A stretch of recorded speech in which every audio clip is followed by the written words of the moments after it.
Hello friends, welcome to my YouTube channel. Friends, इस video में हम क्लास 9th मैथ्स की एक्सरसाइज 7.1 के क्वेश्चन नंबर 3 को सॉल्व करेंगे। क्वेश्चन 3 है, AD and BC are equal perpendiculars to a line segment A B, show that C D bisects A B. Means student देखो, question में हमें डायग्राम ऑलरेडी गिवन है। तो क्वेश्चन में दिया है कि ए बी लाइन जो है उस पर एडी और बीसी ये दो परपेंडिकुलर हैं और ये दोनों आपस में क्या हैं, इक्वल हैं। इसमें हमें शो करना है कि ये जो सीडी लाइन है वो ए बी के लिए बाइसेक्ट करती है। ठीक है, मींस सीडी लाइन के द्वारा ए बी को बाइसेक्ट करना है, ये हमें इसमें शो करना है। तो ए बी को बाइसेक्ट करने के लिए स्टूडेंट हमें क्या करना पड़ेगा, ए बी के लिए दो इक्वल पार्ट्स में डिवाइड करना पड़ेगा। जैसे कि यहां से हम ओ पॉइंट मान लेते हैं तो हमें ओ ए और ओ बी को इक्वल शो करना है। ठीक है, तो स्टूडेंट देखो, सॉल्यूशन में सबसे पहले हम लिख लेंगे हमें क्वेश्चन में क्या गिवन है। तो गिवन में हमने यहां पे लिखा AD is equal to BC. AD और बीसी आपस में इक्वल है, हमें क्वेश्चन में गिवन है। क्या शो करना है, तो टू शो में हम यहां पे लिखेंगे O A is equal to O B. Means ये जो ए बी है उसे दो इक्वल पार्ट में डिवाइड करना है। तो स्टूडेंट देखो, अगर हमें ओ ए और ओ बी को इक्वल शो करना है तो इसके लिए हमें क्या करना पड़ेगा।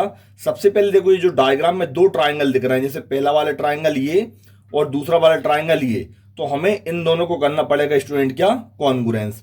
तो कॉन्ग्रुएंस करने के लिए पहला हम ट्राइंगल ले लेंगे यहां से ओ ए डी और दूसरा ट्राइंगल ले लेंगे ओ बी सी। तो यहां पर हमने लिखा पहले in triangle O A D and triangle O B C. अब देखो स्टूडेंट, दोनों ट्राइंगल को अगर हमें कॉन्ग्रुएंस करना है तो हमें क्या करना पड़ेगा, किन्हीं भी तीन पार्ट्स को इक्वल पहले लाना होगा। ठीक है, तो देखो पहली हिंट तो क्वेश्चन में दी है AD is equal to BC.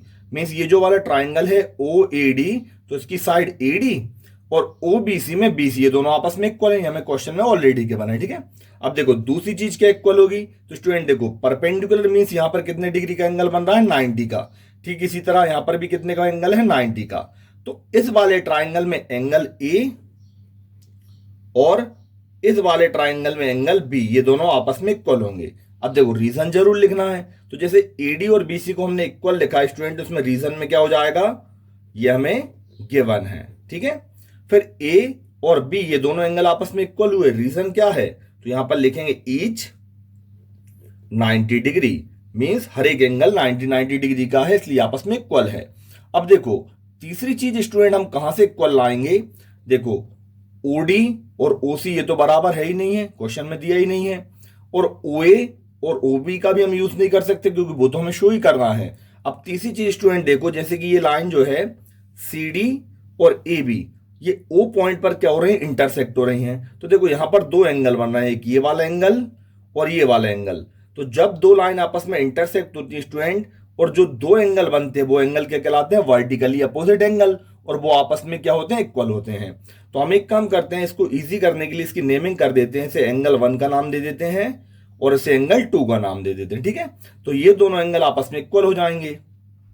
तो यहां पर लिखेंगे angle 1 is equal to angle 2, और रीजन में क्या लिखेंगे यहां पर, वर्टिकली अपोजिट एंगल्स। ठीक है, ये दोनों वर्टिकली अपोजिट एंगल हैं, इसलिए आपस में बराबर हैं। तो देखो हमने तीन पार्ट्स को इक्वल इसमें ला दिया।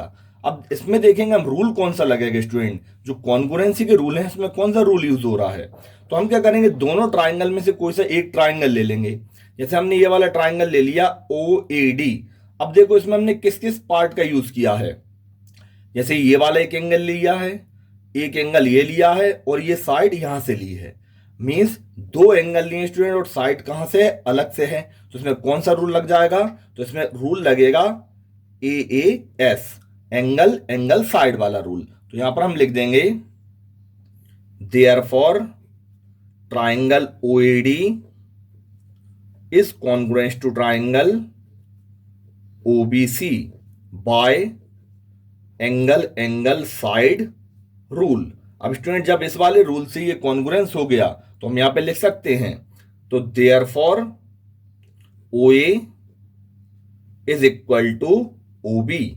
अब देखो ये जो ओ ए है वो इस वाले ट्राइंगल का पार्ट है और जो ओ बी है वो इस वाले ट्राइंगल का पार्ट है। तो जब दो ट्राइंगल आपस में कॉन्ग्रुएंस हो जाते हैं स्टूडेंट, तो उनके करस्पॉन्डिंग पार्ट आपस में क्या हो जाते हैं, इक्वल। तो O A is equal to O B, और किससे होते हैं वो, by C P C T. तो ये दोनों आपस में इक्वल हो गए, ठीक है। अब स्टूडेंट देखो, जब ये इक्वल होगा यही हमें शो करना था, तो यहां से हम लिख देंगे हेंस सी डी